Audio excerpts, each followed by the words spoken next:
Masih bersama saya Adini dan kembali kami sampaikan berita Padang hari ini.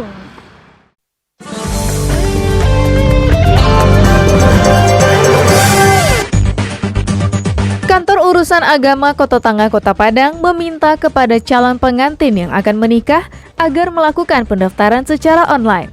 Hal tersebut bertujuan untuk mengurangi pertemuan dan aktivitas di kantor KUA terkait penyebaran COVID-19.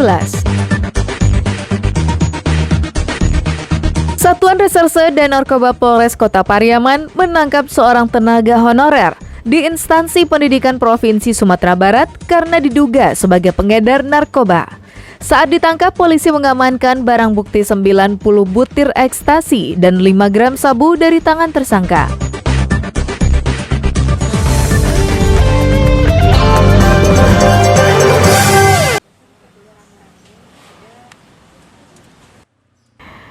Kepala Kantor Urusan Agama Kota Tangah Kota Padang menghimbau para calon pengantin yang akan melangsungkan pernikahan agar melakukan pendaftaran secara online melalui situs yang sudah disediakan KUA. Hal ini bertujuan agar tidak lagi terjadi pertemuan di kantor KUA dalam menjalankan administrasi. Selain itu, saat melangsungkan akad nikah, sesuai surat edaran dari Kemenak Pusat, KUA membatasi jumlah orang yang mengikuti prosesi tersebut, yakni tak boleh lebih dari 10 orang dalam satu ruangan. Sebelum melaksanakan akad nikah, calon pengantin terlebih dahulu harus mencuci tangan dengan sabun ataupun hand sanitizer, serta menggunakan masker. Selain itu, wali nikah dan calon pengantin laki-laki harus menggunakan sarung tangan. Sejauh ini untuk permohonan pengurusan akad nikah masih berjalan normal dengan rata-rata 30 calon pengantin per minggunya.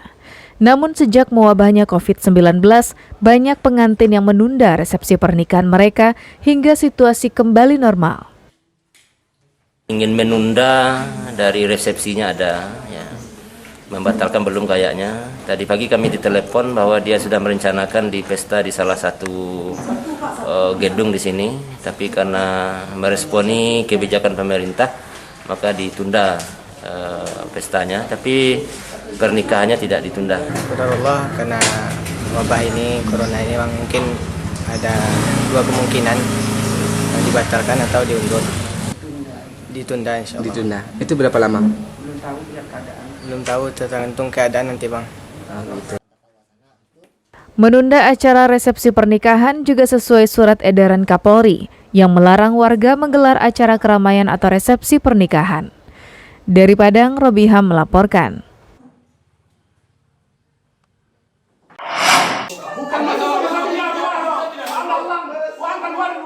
Seorang pegawai honorer di sebuah instansi Kementerian Pendidikan tak berkutik saat tempat tinggalnya digeledah oleh polisi di Kelurahan Jatihilir, Kecamatan Pariaman Tengah. Polisi memeriksa setiap ruangan yang ada di rumah milik saudara tersangka. Dari penangkapan ini, polisi mengamankan 90 butir ekstasi warna orange dan biru. Selain itu, polisi juga menemukan 5 gram sabu dan 3 buah handphone yang digunakan tersangka untuk menjajakan barang dagangannya. Penangkapan berawal dari informasi masyarakat yang mencurigai di rumah tersebut sering dijadikan tempat transaksi narkoba. Hal ini sudah meresahkan warga yang berada di sekitar lokasi rumah tersebut. Berbekal dari informasi warga itu, polisi melakukan penyelidikan. Dalam selang waktu 1 minggu, polisi berhasil menangkap tersangka dan barang buktinya. Polisi saat ini masih memburu rekan tersangka yang masih berkeliaran, yang diketahui sebagai pemasok barang tersebut kepada tersangka. Saat dilakukan penangkapan dan dilakukan pengembangan, di rumah pelaku kita dapati barang bukti sejumlah 3 paket sedang sabu, kemudian 1 paket kecil sabu yang sudah terbungkus dalam plastik, kemudian 25 butir Inex warna biru, dan kemudian 65 butir Inex warna oranye. Kemudian dengan berikut plastik-plastik untuk pembungkus sabu dan beberapa bukti handphone. Kini tersangka mendekam di tahanan Polresta Pariaman guna penyelidikan lebih lanjut. Tersangka terancam minimal 5 tahun penjara dan maksimal 20 tahun penjara karena melanggar Undang-Undang Narkotika Nomor 35 Tahun 2009 tentang narkotika. Eki Rafki melaporkan dari Pariaman.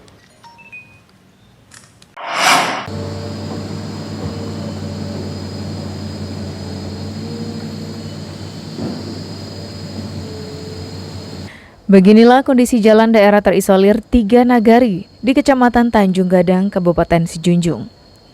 Dulunya jalan ini hanya jalan setapak setelah adanya program TNI Manunggal Membangun Desa atau TMMD yang dilakukan oleh anggota TNI dari Kodim 0310 SSD. Jalan menuju daerah terisolir Nagari Langki, Kecamatan Tanjung Gadang, kini sudah lebar dan dihuni oleh ratusan kepala keluarga. Program TMMD yang ke-107 tahun 2020 ini dipusatkan di daerah terisolir Nagari Langki, Kecamatan Tanjung Gadang. Program ini dikerjakan oleh anggota Kodim 0310 SSD bersama instansi terkait di lingkungan pemerintah Kabupaten Sijunjung. Anggota TNI yang menjalankan program ini mengerjakan jalan sepanjang 10 km lebih. Dulunya jalan ini adalah jalan setapak yang setiap hari dilalui warga setempat. Saat ini pengerjaan jalan sudah mencapai 50% yang dikerjakan oleh anggota sebanyak 150 orang personil. Kami melaksanakan TMMD yang ke-107 dari Kodim 0310 Solo Sijunjung nama saya yang menghubungkan 3 nagari terisolir di wilayah Sijunjung, yakni Nagari Langki, Nagari Muaro Kalwe, dan Nagari Lubuk Tarantang. Di mana bentangan jalan yang menjadi sasaran utama atau sasaran fisik dari kegiatan ini sepanjang 10,2 km. Mungkin titik resistensi di sini adalah kita sangat rentan dengan sentuhan cagar alam.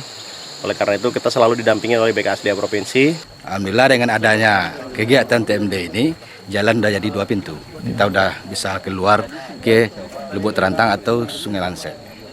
Dan ini menghubungkan 2 kecamatan antara Tanjung Gadang dan Kamangbaru, termasuk jorong di dalamnya. Ada jorong Muaro Kalwe yang selama ini yang tidak tersentuh.